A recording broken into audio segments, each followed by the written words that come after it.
Phoenix பறவை போல் மீண்டு வரும் மீனராசி அன்பர்களே. எப்போவுமே மீனராசிக்கு வாழ்க்கையில் ஜெயிச்சுட்டே இருக்கும். தவற விட்டதை திருப்பி அதே இடத்துல வந்து ஜெயிச்சு காட்டுங்க. இந்த ராசியோட சிறப்பு அம்சம் அதுதான். பிரபஞ்ச ரகசியம் என்ன சொல்லுதுன்னா, இவங்களுக்கு ஒரு சில விஷயங்கள் பண்ணால் சூப்பராக ஜெயிச்சிடலாம். அதே இடத்துல ஒரு சில விஷயங்கள் தவற விட்டால் அப்படியே பாதாளத்து போயிடுவாங்க. அந்த விஷயம் என்னென்னு சொல்கிறேன் பாருங்கள். உங்கள் லைஃப்பில் இந்த மாதிரி ஈவெண்ட்டில் வந்து தான் இருக்கும். டிசிஷன் எப்படி எடுத்தீங்க அப்படின்னு கீழே கூட கமெண்ட் பண்ணுங்கள். நான் உங்கள் ஸ்ரீ சுபம் விஜயகுமார். புதுசாக பார்க்குறவங்க சப்ஸ்கிரைப் பண்ணிக்கோங்க. கேள்விகள் சந்தேகம்னா பார்த்துட்டு கமெண்ட் பண்ணுங்கள். முதல்ல இந்த மீனராசிக்கு ஃபஸ்ட் அண்ட் ஃபார்மோஸ்ட் விஷயம் இருந்தீங்களா, தன் சொந்த ஊரை விட்டு சில காலங்கள் வெளியூர் சென்று வர வாய்ப்பு வரும். அதை போயிட்டு வரணும். அதை வந்தால் இவங்க ஜெயிச்சிட்றாங்க. வராதவங்க வாழ்க்கையில் ஒரு சில டிசிஷனுக்கு போக முடியல. காலேஜுக்கு போனேன்பாங்க, இல்லை பிறந்த ஊரை விட்டு வெளியூரில் தான் போனேன்னு ஒரு சில வரும். ஒரு சில வெளிநாடு சில காலம் இருந்துட்டு வந்தேன் இப்படி வரும். ஏன்னா அதோட அனுபவங்களோ அதோட பொருளாதாரமோ வருகின்ற காலகட்டத்துக்கு பிற்காலத்துக்கு ரொம்ப உபயோகமாக இருக்கும். நிறைய பேர் பார்த்திங்கன்னா உள்ளூர் விட்டு வெளியே போகலை அப்படின்னு ஒரு மீனை சொல்லும். அவங்க வளர்ச்சி வாழ்க்கையில் நிறைய மிஸ் பண்ணிட்டேன்பாங்க. ஃபஸ்ட்டு உங்கள் ராசி 12ஆம் இடம். ஞானம் முக்கியம், அனுபவம் முக்கியம். அனுபவத்தால் மட்டும்தான் இந்த ராசி ஜெயிக்குங்க. அது எக்காரணத்தை கொண்டு மறந்துடக்கூடாது. அனுபவம் ரொம்ப ரொம்ப முக்கியமான ராசி எல்லாத்துக்குமே. அது இந்த ராசி உணரும். இப்போ ஒரு சிலரும் பார்த்திங்கன்னா வெளிநாடு கொஞ்ச நாள் இருந்தேன், சம்பாரித்தேன், அந்த பணத்தை கொண்டு வந்து தொழில் தொடங்கினா வேலைக்கு சேர்ந்தேன் அப்படிம்பாங்க. இவங்களுக்கு இந்த பணம் சம்மந்தப்பட்ட வருவாய் பார்த்திங்கன்னா தொலை தூரத்திலிருந்து வரும். இப்போ உள்ளூரில் ஒரு மளிகை கடை வச்சுருக்காருன்னு வச்சுக்கோங்களேன், அதுக்குள்ளே இருக்கிற மெட்டீரியல்லாம் வேறு ஊர்லேருந்து வந்து விற்கிறதா இருக்கும். டிபார்ட்மெண்ட் ஸ்டோர் இது மாதிரி வந்தால் இல்லை வருகிற ஆட்கள் தொலை தூரமாக இருந்து கொடுக்கக்கூடிய அம்சமாக இருக்கும். பக்கத்து ஊரில் வாங்கி அங்கேயே பிஸ்னஸ் பண்ணுறது, அங்கேயே பண்ணுற அம்சம் இல்லை. அப்போ இவங்களோட இம்போர்ட் எக்ஸ்போர்ட்டு, இவங்களுக்கு வர சப்ளை மெட்டீரியல் கொஞ்சம் ஒரு சில பொருளாக வெளியூர்லேருந்து யூனிக்காக வரணும். இவங்க பிஸ்னஸ்ஸு யூனிக் மாடல் இல்லாமல் ஜெயிக்காது. ஒரு சில பொருட்களை மட்டும் வச்சு பிஸ்னஸ் பண்ணால் கூட ஜெயிச்சிடும். இவங்களுக்கு பேச்சு ரொம்ப சூப்பராக, இவங்க பேச பேச தான் பணம். பொதுவாகவே இவங்களுக்கு 2ஆம் அதிபதி 9 தொடர்பு. பேச்சால் மிகப்பெரிய வெற்றி. பணம் சம்மந்தப்பட்ட எல்லாம் பேச ஆகக்கூடியது. ஒரு சிலதை கண்டிப்பாக பேசுவாங்க. இந்த கண்டிப்பாக குணம் யார்கிட்ட பேசணும் யார்கிட்ட பேசக்கூடாதுன்னு பார்த்துக்கணும். இது என்ன ஆகும்னா, உறவு சம்மந்தப்பட்ட ரத்த சம்மந்தப்பட்ட உறவை கொஞ்சம் கண்டிப்பு பண்ணி உறவை இழந்துடும். இதே இது மற்ற ஆட்கள்கிட்ட பணம் கொடுக்கல் வாங்கல அங்கே கண்டிப்பு வேணாம். அந்த கண்டிப்புங்கிற ஒரு பேராமீட்டர், பேசும் சொல் கவனித்து பேசணும். நீங்கள் சொல்கிற சொல் மற்றவங்களோட ஆள் மனதில் போய் பதியக்கூடிய அளவு இருக்குங்க. நீங்கள் சொல்கிற சொல் பார்த்திங்கன்னா ரொம்ப மன உளைச்சலாயிருச்சு அப்படின்னு சொல்கிற அளவுக்கு இருக்கும். மற்றவங்களுக்கு ஈஸியாக கம்யூனிகேட் ஆகிற விஷயம் இந்த விஷயம் ரொம்ப ரொம்ப முக்கியம். இந்த ராசிக்கு எப்போவுமே இந்த செக்லீஃப் சம்மந்தப்பட்டது, இஎம்ஐ சம்மந்தப்பட்டது இதெல்லாம் ரொம்ப கவனிச்சுக்கணும். இவங்க வேலையாட்களை கீழே அமைப்பும் போதும் கவனிச்சுக்கணும். இப்போ பொதுவாக பார்த்தீங்கன்னா ஜாமீன் கீழ்த்து போட்டு மாட்டிக்கும். இவங்க ஒரு தொழில் பண்ணுறாங்க, வேறு ஒருத்தரை இன்ட்ரடியூஸ் பண்ணிவிட்டு அந்த தொழில் அவங்க டெவலப் ஆகிடும், இவங்க கீழே வந்துடுவாங்க. அப்போ இவங்களுக்கு ஹெல்ப்புக்குன்னு ஒருத்தர் கூப்பிட்டு வர ஆள் கரெக்டான ஆளாக நல்ல ஆளான டிசிஷன் எடுத்து தான் ஆகணும். ஒருத்தர் பார்த்திங்கன்னா இவர் ஒரு பக்கம் வேலைக்கு போயிருக்காரு, ஹெல்ப்பராக இன்னொரு தம்பியாக கூப்பிட்டு வந்திருக்காரு. கடைசியில் அந்த தம்பி இருக்க இவருக்கு வேலை இல்லை. இந்த ராசியோட அம்சம் இது. அப்போ தனக்கு கீழே ஒருத்தர் நிர்ணயிக்கும் ஆளை சரியான ஆளாக, உங்களுக்கு நாணயமான ஆளாக மட்டும் சூஸ் பண்ணுங்கள், இல்லைன்னா விட்டுருங்க. வேறு யாரும் அவங்க கூப்பிட்டு வந்துட்டு போகிறாங்க. இந்த ஒரு விஷயம் ரொம்ப ரொம்ப முக்கியம். இது என்ன பண்ணுன்னா, அவசரப்பட்டு செக் லீஃப் கொடுத்துறது, பணத்தை கொடுத்துட்டு ஒருத்தர் ஃபினான்ஸ் பண்ணார், மொபைல் ஃபோனுக்கு ஃபினான்ஸ் பண்ணேன்னார். எனக்கு அது இன்னும் புரியவே இல்லை. மொபைல் ஃபோனை வாங்கி வச்சுட்டு பணம் கொடுத்தாராமா. நான் சொன்னேன், அவன் கம்ப்ளைண்ட் பண்ணிட்டா தொலைஞ்சு போச்சுன்னு கம்ப்ளைண்ட் பண்ணிட்டா என்ன சார் பண்ணுவீங்கன்னு கேட்டால், ஆமாம் இல்லை அப்படிங்கிறாரு. உடனே மொபைல் தொலைஞ்சு போச்சு திருடிட்டாருன்னு சொன்னான்னு, இல்லை அந்த பையன் வாங்கினான்ல மற்றவங்களுக்கு தெரியும்ல. ஏங்க எதுக்குலாம் ஃபினான்ஸ் பண்ணுறது இல்லையா? அவர் அந்த ஒரு ஃபினான்ஸ் சம்மந்தப்பட்ட விஷயத்தில் இந்த மாதிரிலாம் ஒரு சில டிசிஷன் எடுக்கணும். அப்போ மொபைலு கம்யூனிகேஷன் இதெல்லாம் பார்த்துக்கணும்.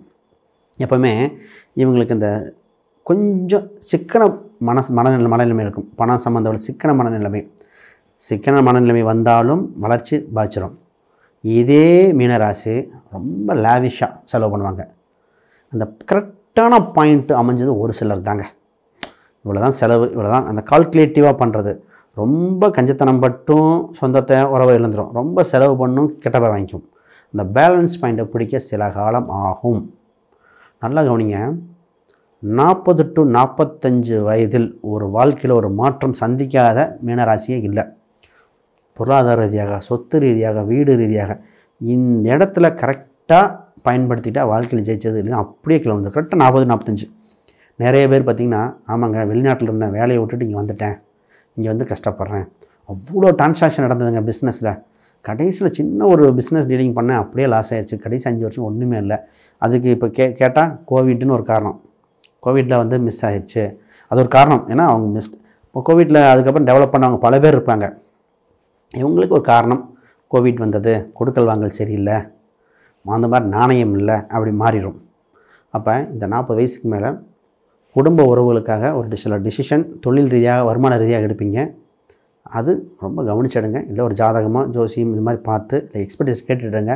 இதில் மாட்டிக்கிட்டது பல பேர் சொல்லலாம். சரி, இப்போ இவங்களுக்கு இந்த வீடு சம்மந்தப்பட்டது, பொதுவாக வீடு இடம் இதெல்லாம் இயற்கையாக அமையும்.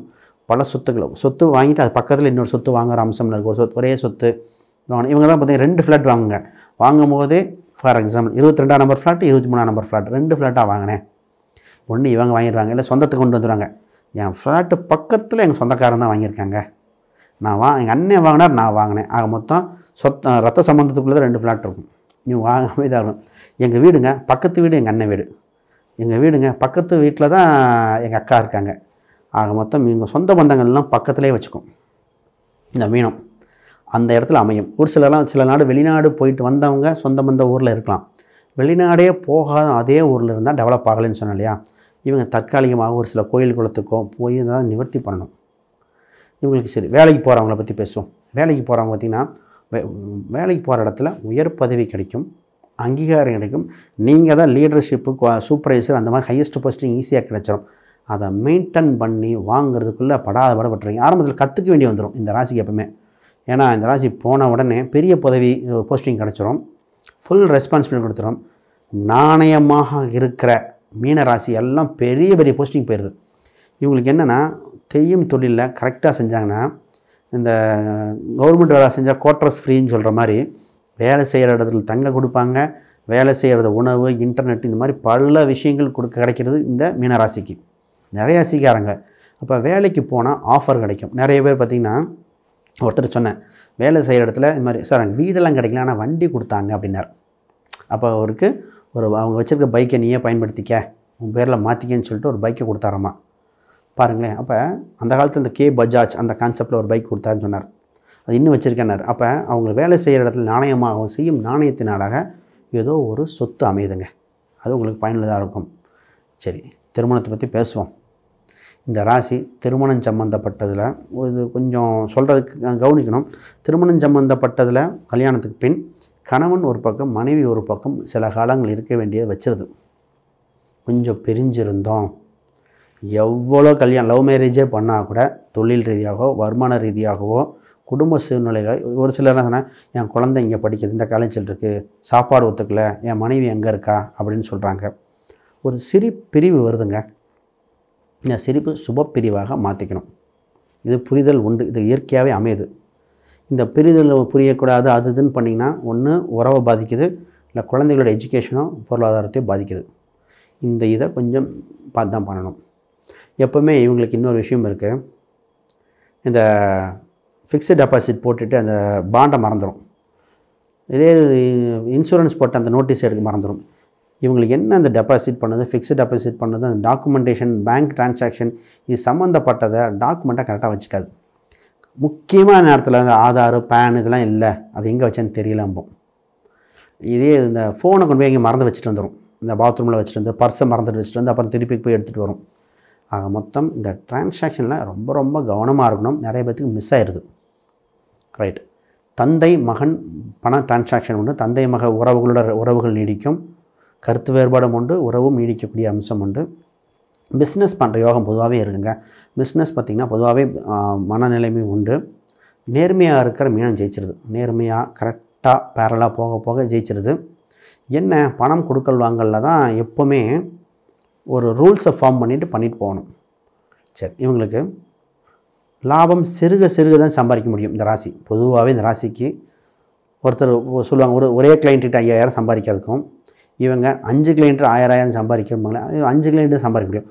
ஒரே கிளைண்ட்டில் சம்பாதிக்க முடியாது. ஆஃபர் ரேட்டு போட்டு தான். இது ஒரு தொழில் பண்ணுறோம், ஜெயிக்கணும்னா நேர்மை, அதோட முக்கியமாக ரேட்டு காம்படிஷனில் கொஞ்சம் குறைச்சி வைக்கிறது. இவங்களுக்கு நம்பர் ஆஃப் கிளைண்ட்டை இன்க்ரீஸ் பண்ணி தான் ஜெயிக்கும். அதுதான் இவங்க சீக்ரெட். இதை மிஸ் பண்ண மீனராசி தோற்றுறது, புரிஞ்சுக்கிட்ட மீனராசி ஜெயிச்சிருது. நீங்கள் ட்ரை பண்ணி பாருங்களேன். இந்த ராசி இல்லைன்னா மாட்டிக்கிறது. இது மாதிரி நிறைய விஷயம் இருக்குது. அதுக்கு முன்னாடி யாருக்கா ஜாதகம், பிரசன்னம், வாஸ்து, நியூமராலஜி பார்க்கணுன்னா கீழே இருக்கிற எண்களுக்கு தொடர்பு கொள்ளுங்க. ஹெல்த் பேராமீட்டரில் பார்த்திங்கன்னா எப்போவுமே இந்த ஃபுட்டு சம்மந்தப்பட்டதெல்லாம் கொஞ்சம் பார்த்துக்கங்க.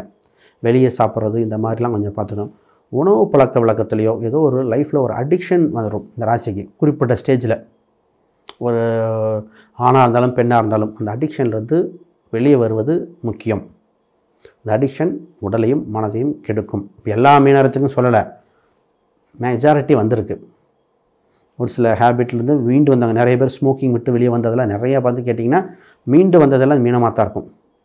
லிக்கர்லேருந்து மீண்டு வந்தேன் அப்படின்னு அது தான் இருக்கும். இவங்க அதிகமாக போயிட்டு வந்தவர்காங்க. அந்த ஒரு எக்ஸ்ட்ரீமாக போய் மீண்டு வந்தாங்க அப்படிங்கிறது தான். ஒரு சில சொன்ன நான்வெஜ் வரும், அது என்னமோ நான்வெஜ் தாங்க, இப்போ நான்வெஜ்ஜே இல்லைம்பாங்க. அது மாதிரி ஒரு எக்ஸ்ட்ரீமாக ஒரு குறிப்பிட்ட விஷயத்தை அடிக்ஷன் போயிட்டு வருவாங்க. ஒரு நான்வெஜ் சாப்பிடாத ஒரு ஆள்கிட்ட கேட்டால் காஃபி, ஒரு நாளைக்கு அவ்வளோ காஃபி சாப்பிடுவேன்னார். அந்த அடிக்ஷன் மீண்டு வந்திருக்காங்க. அது மாதிரி இதை பார்த்துக்கணும். ரைட். உங்கள் வேறு கேள்விகள் சந்தேகம்னா கீழே கமெண்ட் பண்ணுங்கள். அனைவருக்கும் வணக்கம், வாழ்த்துக்கள்.